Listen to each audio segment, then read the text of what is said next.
Born from the same branch as the Greatsword, the Longsword was introduced in Monster Hunter 2 Dose as a much more lightweight weapon, giving up the ability to deal massive damage in a single move and preferring to rack up damage with its flashy combos.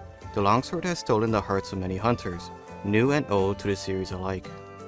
This episode is going to be focusing on how the Longsword changed over the many generations of the Monster Hunter series, starting with its origin in Monster Hunter 2 Dose to the latest expansion, Monster Hunter Rise Sunbreak.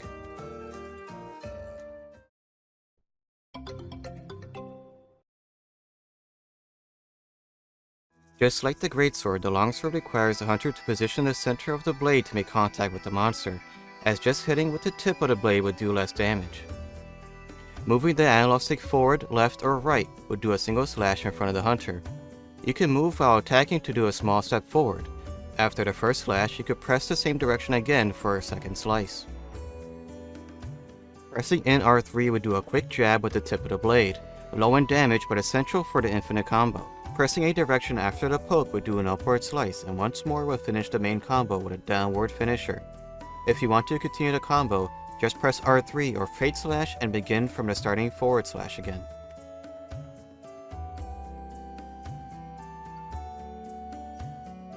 Moving the right analog stick backwards will do a Fate Slash that moves the hunter backwards. This move does not have any iframes, but this move can be used to avoid an attack quickly and reposition. When attacking, the hunter's spirit gauge will fill up. This special gauge allows the hunter to perform spirit slashes using R1.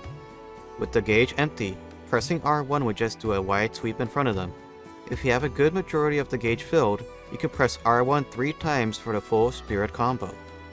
These slashes have inbuilt Mind's Eye, and a filled glowing gauge will add an extra attack buff to the Longsword.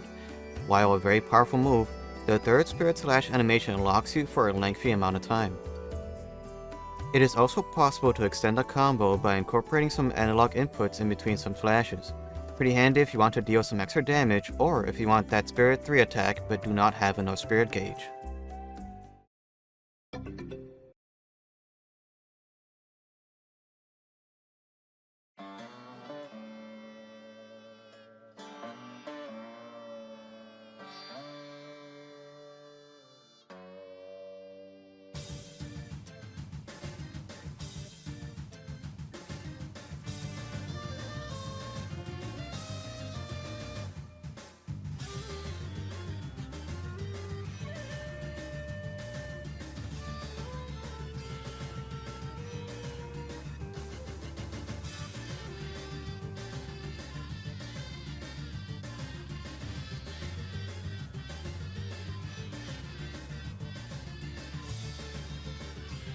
While underwater, the Longsword's only change is the removal of the second forward slash.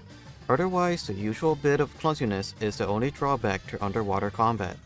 When holding the left analog stick left or right during a Fate Slash, the hunter would slice while moving in that particular direction.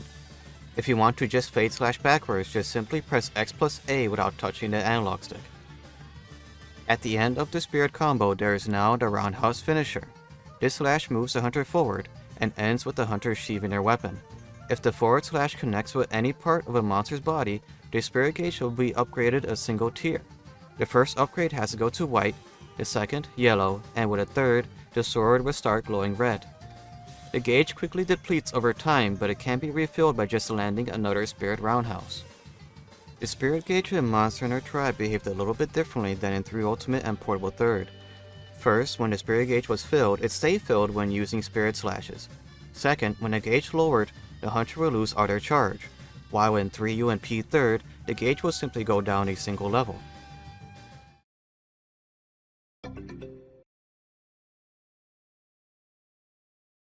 In 4 Ultimate, the Longsword gained 2 different aerial attacks.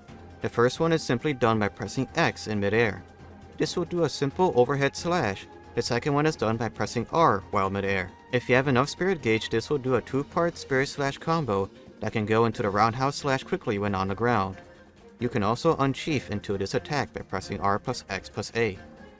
When doing a Fate Slash, you cannot press R to do a quick step-in slash. This does the same motion as Spirit 2, and is a handy shortcut towards the Spirit Roundhouse. Just like in Try, losing a level of Spirit Gauge will completely reset the gauge. As a neat little detail though, if you were to check your status during each gauge level, you can see how much attack you gain.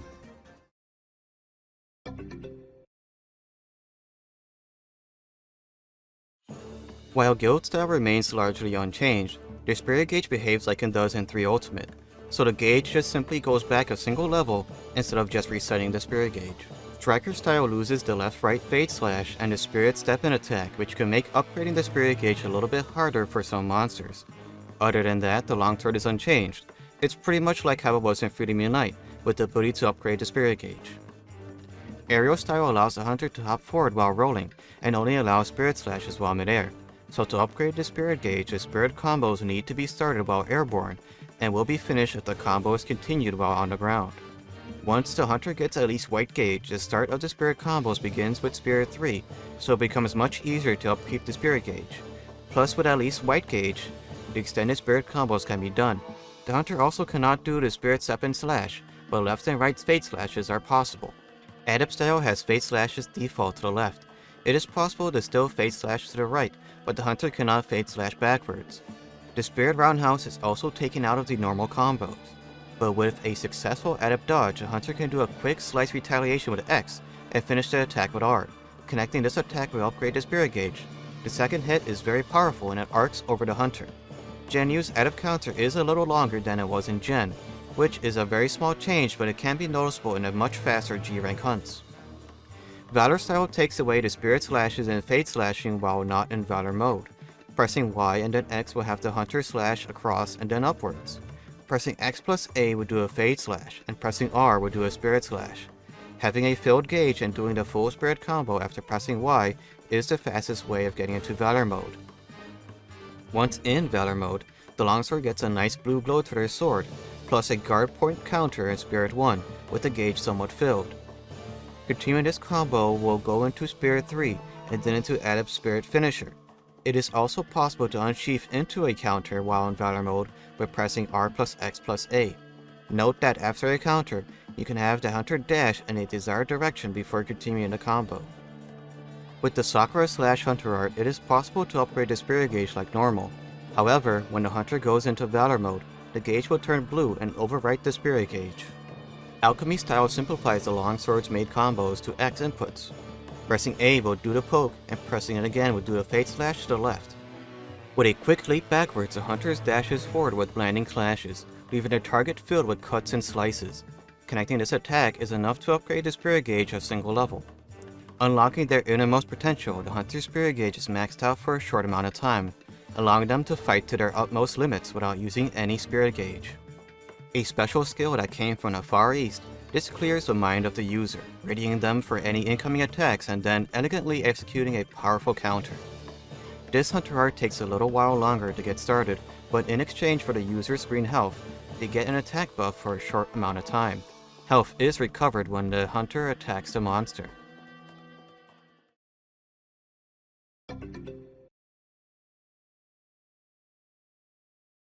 When sliding down a slope, the hunter can press triangle to slice upwards into the air. Pressing triangle again would do an overhead swing towards the ground. Pressing R2 on the other hand, will have the hunter unsheath into a Spirit 3, and then upon landing, pressing R2 again will shortcut into the Spirit Roundhouse, upgrading the spirit gauge.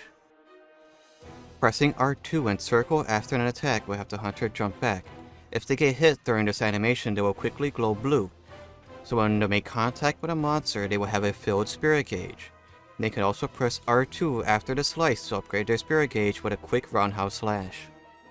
Pressing R2 and triangle with at least white spirit gauge, the hunter will stab forward. If this attack connects, the hunter will kick off the target and hop into the air. Pressing triangle here will have the hunter do a downward slice, ending the attack with numerous slices and the spirit gauge going down a single level. The damage will vary depending on the spirit gauge, so the higher tier of the gauge, the more damage these 7 hits will deal. During the Helmbreaker's jump, you can move slightly to aim the slash a bit better, but if you just want to slash straight downwards, do not move at all during the attack. When the hunters attach themselves to a non-enraged monster with a clutch claw, they are able to quickly slash their way downwards with triangle. This would also have the monster drop slinger ammo. With the slinger loaded, the slinger can do bursts in the middle of each spirit slash. These shots have a higher chance of staggering a monster, giving a higher chance to landing the Spirit Roundhouse finisher safely. Pressing R2 and X will sheath the Longsword. Pressing triangle would then do a 2-hit slash forward. This move also has Mind's Eye. Connecting this attack will cause the Spirit Gauge to start filling up slowly for a small amount of time. Pressing R2 instead during the sheath will do a Spirit Slash. This is a counter that will take away a level of the Spirit Gauge if you miss the pretty strict timing. The only drawback is that this counter does not negate the damage. The counter is pretty strong and can be comboed afterwards into the Helmbreaker.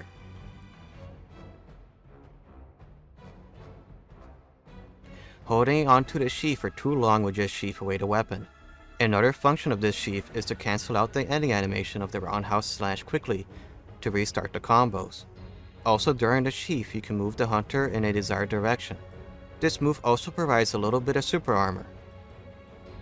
If you want to speed up the special sheath, you can use the skill Quick Sheath, and since this move sheaths a weapon temporarily, both Critical Draw and Punishing Draw can be useful skills to have on an armor set.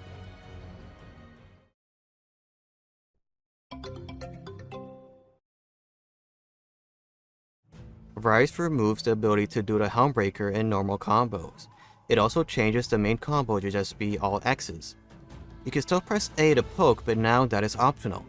Pressing A twice goes from the poke into the upward slice. The II counter also got changed to fully negate damage if timed correctly, and adds an extra level to the Spirit Gauge. After a counter, you can even do some Spirit combos, which skips the first part. This gives the opportunity to go up 2 Spirit levels in a single combo. If you don't have the lead room to do the Spirit combos, you can just go back to an II sheath for another counter. Swapping out this draw attack gives you a second attack when unsheathing. This extra attack gives you an extra little bit of damage when unsheathing, and you have a little bit of super armor during the animation. This is only a draw attack, and you can still do the regular vertical slashes by pressing X afterwards. The Spirit Reckoning combo swaps out the usual roundhouse slash for a quick 2-hit move from Valor mode. And just like Valor mode, you can dash a short distance after doing the dividing slash. This does elongate the animation slightly, however. After the Spirit Reckoning slash, you are given the opportunity to do the special sheath. Soaring Kick sends the hunter forward when pressing ZR and X. If the hunter makes contact with a monster, they will kick off them and jump into the air. From there you can either press X to plunge the sword downwards, hitting multiple times, or you can press R to do a Helm Splitter. If you miss a kick but manage to land, the hunter still does a quick slash. The Sakura slash on the other hand acts the same as the hunter art of the same name. You can even do the special sheath afterwards. Both of these switch skills do a considerable amount of damage and contributes towards the monster ride.